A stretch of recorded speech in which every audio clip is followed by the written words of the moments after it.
আসসালামু আলাইকুম। আজকে আমি বানাবো চিকেন ভর্তা রেসিপি। তার জন্য আমি পেঁয়াজ, রসুন, আদা, কাঁচামরিচ নিয়ে নিয়েছি। অল্প হলুদ দিয়ে চিকেনে মেখে নিব। অল্প পানি দিয়ে 3 মিনিট সিদ্ধ করে নিব।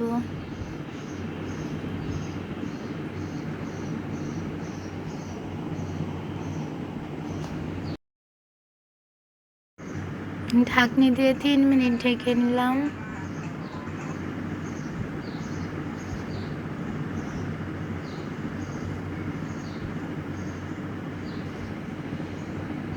তিন মিনিট পর খুলে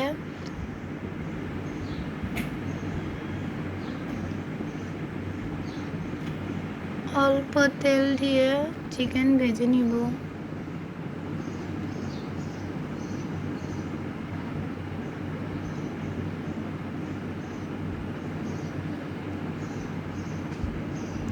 চিকেন ভাজা হয়ে এলে তার সাথে রসুন ভেজে নিব।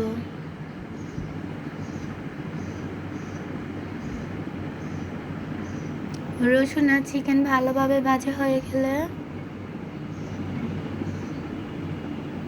কাঁচামরিচ, পেঁয়াজ, আদা বাটা সব দিয়ে ভালো করে ভেজে নিব।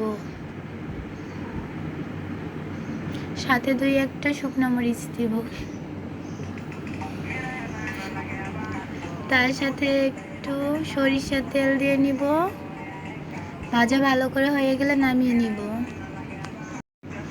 তারপর সব উপকরণ একসাথে পাটায় বেটে নিব বা ব্লেন্ডার করে নিতে পারবেন।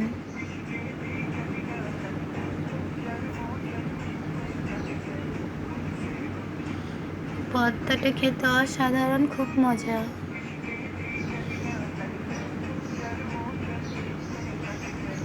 একবার ভালো করে বাটার পর ভর্তাটা মিহিন করে নিব। তারপর প্লেটে পরিবেশন করে নিব। আমার চ্যানেলটি ভালো লাগলে অবশ্যই সাবস্ক্রাইব করুন।